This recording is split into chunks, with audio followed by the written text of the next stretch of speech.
You saving lives, baby. You saving lives. Hey, how you doing? My name's Hero. This is the Identity Booth. A lot of people always ask me like, "Hey, are you really a hero?" The answer is yes. I save lives. That's what I do for a living. I cut people open. I take their organs, and then I give it to other people so they have a second chance in life. Well, that's what I used to do. Now I just sort of push papers and delegate and kind of do logistics, and I make sure doctors play friendly. But back in my heyday, I used to be out here slinging organs for the low. No, I'm just playing.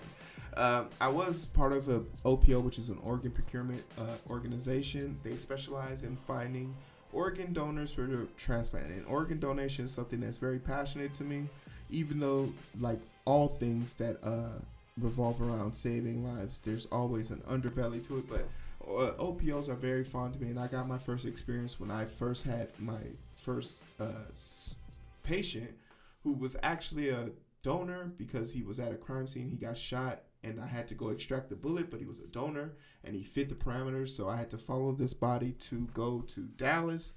When we found his body in the western plains of Texas. We flew on a private jet to Dallas. We got the organs out, and seeing that experience changed my life forever, and I said I want to go into healthcare instead of working as a medical examiner. So from that, I learned how to do organ procurement, and I became I specialize in pulmonary transplant specialist. So basically, I take lungs out, fix them, and put them back. But there's something unique about organ transplant. 220,000 people, basically the total amount of the Dallas Cowboys Stadium, die every year waiting on an organ. Every year, that amount of people go watch a Cowboys game. Full. If they ever say we're full house, just know that many people died every year waiting on an organ. And it's tragic that this happened, but it also forces us. The pressure in the medical field forces us to innovate. That's how we got this great vaccine. That's how we pushed ourselves forward, and that's how we'll continue to become better. So my excitement when I found out that there is a new procedure that's going to be coming out here shortly where we can transplant organs in the near future from pigs if things go forward, because this is another step in the bioengineering field. Because my old job, where I was an ex vivo lung perfusionist, I would take damaged or undesirable organs, fix them, and then reposition them and put them back out there. So we can't hope that more people die, especially with people living longer and longer, more than ever. So the only hope is that we can be more resourceful and logistically use the organs that we have available to us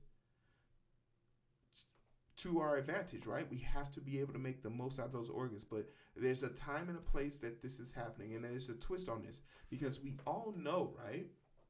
Medicine disproportionately doesn't serve people of color. And this new procedure might give Black people a second chance, because we now know that Black people do not receive organs at the same rate. But if I died today, all 8 of my organs and extremities would be fully used. But if I wanted an organ, I would literally be put at the bottom of the list because of a host of racial biases that have been baked into medical studying and science that doesn't benefit people of color. And we'll talk about it more. And I don't want you to think that this is my bias. This is research I have done myself. But furthermore, research smarter people than me have done already. But let's talk a little bit about the good stuff. What's the good news? And why are pigs going to someday be able to save us? If you're a Muslim, you're going to have to give up. You're going to have to get on that swine, my brother, because this could save your life. This is it. A kidney from a genetically engineered pig. Led by Dr. Robert Montgomery, surgeons in New York worked for hours attaching that kidney to a human patient, all the while asking the same question most of us would. When you put an organ from a pig into a human, is it going to do what it's supposed to do? In this case, the pig's kidney needed to rid the human body of waste, and remarkably, it did. No evidence of this vigorous early rejection. And the second thing, the kidney functioned well. Likely because this was no ordinary pig. Researchers had knocked out one of its genes that triggers the human body to reject pig organs. With family consent, the kidney was attached outside the body of a woman who had suffered brain death. Researchers then watched as it started producing urine. The study only lasted 2 days, but The significance of moving, this into a human, I think can't be understated. I do think this is one of those studies that we'll look back on. Canadian transplant surgeons want a longer study, but welcome the news. The latest data shows over 4,000 Canadians are waiting for organ transplants. Of those patients, 76% were waiting for a kidney. I do think we're getting closer. Personally, I think we're still years away, but who knows? As you know, science can move pretty fast once we start getting these findings. And shout out to Toronto, because that's where I did my training, right? For ex vivo lung perfusion. I did my training at Toronto General Hospital.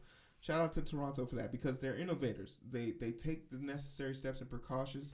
But he's saying a year out, but I think it's here now, because I was actually doing some more research on this.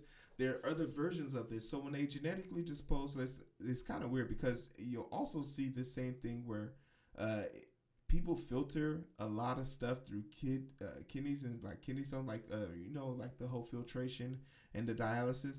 It came from pigs, like in the medieval days. So it's pretty crazy to see how this has kind of come full circle. The thing that I also want to talk about here is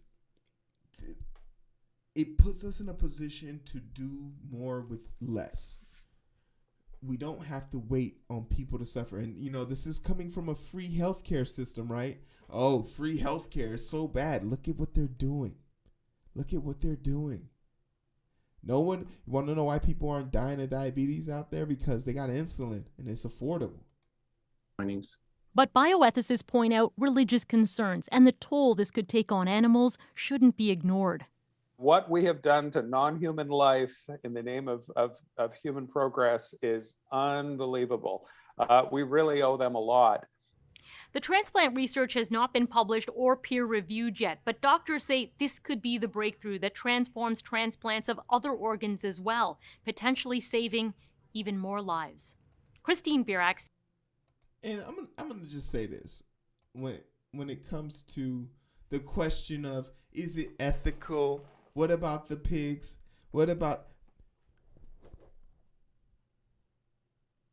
Man, fuck them pigs.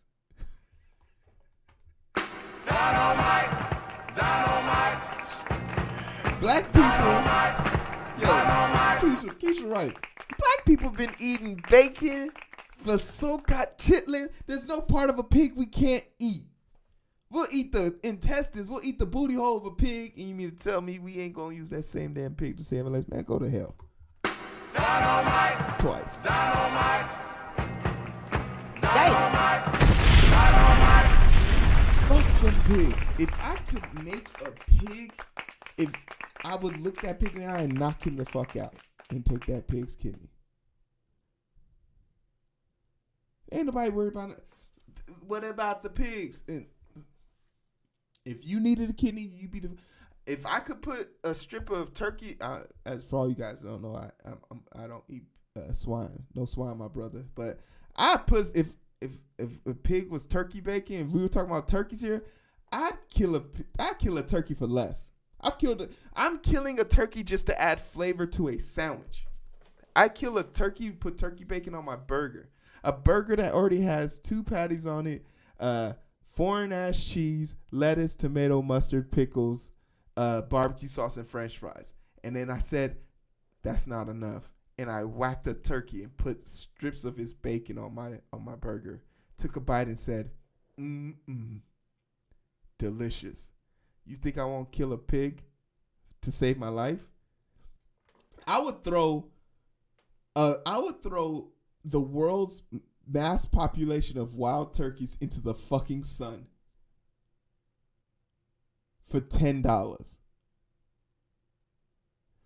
Ain't no ethical questions here. If this is peer reviewed and it comes out to be true, more power to us, because this is the true issue. African Americans. Wait, let me size this up because y'all need to see this. Y'all gonna get this work, right?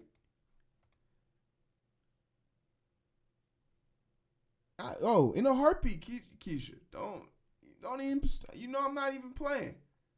I would throw the whole population of turkeys out into the sun if it meant for 2 strips of turkey bacon on my fucking burger. Yo, this is why this is important. Because African Americans least likely to receive living kidney donation. And it's because of something called KDPI, which is KDRI, which is like the kidney index. It's basically how they calculate who. Hey, what's up, Nafi? Welcome, Nafi. It's basically how they calculate your suitability to receive a kidney. And it's one for like lungs, there's one for livers, but kidneys strike a term because if you put two people, if you made a white version of me, what would a white version of me look like? White version of me with like hair? Probably, maybe no dreadlocks, but a white person with long hair. He was basically me, but white, right? White genetics. He was, like I'm 100% grade Nigerian goat meat. Imagine there was 100% cornbread fed white boy. And we're just sitting there looking at each other. And we're identical in every aspect. And me and him both went in line at the same time to get a kidney transplant. I would be marked lower than him because I'm black. Because black people are perceived as having worse off health. Let's add some juju. If my stats were better, regardless, I start off at a disadvantage because black people automatically start off with a 2% decrease in kidney function and renal function because the major killers of us, renal failure, hypertension, diabetes, and heart failure. All things that would mark you off the list. And those are all things that are put on our charts. You're born with it even if you don't have it. And that's the part that's demeaning and demoralizing about the system. So if there was a way that we could fix this through logic, meaning killing a few thousand pigs, yeah, fuck them pigs. Fuck them pigs all the way to heaven. As a Muslim, I'd gladly slaughter all those pigs. But yo, all that religious talk gonna go out the window. I'm a Muslim, I don't want this kidney. All right, then die. That's dope. But yeah, that's my feelings on this. That's my segment. I'm interested to know what you guys think about this. Hey, let me know. First of all, congratulations to that, but have you also taken considerations? Now, me personally, I'm an organ donor, but my family has first dibs. They'll be the ones to dictate what happens to me. If it ain't somebody immediate in the family, bury me as I am. But if my family thinks somebody's worthy of it, if you're worthy of a hero-like organ, and you think you're going to do something majestic with that shit, go for it. But my family don't think you worth it, you ain't worth it. So, but I encourage you to, put your things in order and think about those things there. Somebody out there somebody you don't know that could be assistance. Make sure you check your registry whether you want to be a donor or not. You don't have to be registered on the national thing, but at least tell somebody, leave evidence, leave proof that you want to help somebody in your family so that way your wishes at death can be honored, right? So I think that's super important. That's my little selling myself for the facts of organ donation, but I'm super hyped about this research. I can't wait to read the article. It hasn't been published yet, but I know a doctor on the inside. Dr. Shefty. I'm gonna hit you up, bro. I appreciate you. Like, share, subscribe. You can find me on all major platforms. The link tree is being posted, and it's also. We can catch the vibe, but it's so hard to find through the daily grind. We're working overtime, and I'm sleep deprived. Shorty on my line, and we fuss and fight. Seems like every night. Don't care who's wrong or right. I hope the end is sight. Slow it down, and we can catch the vibes.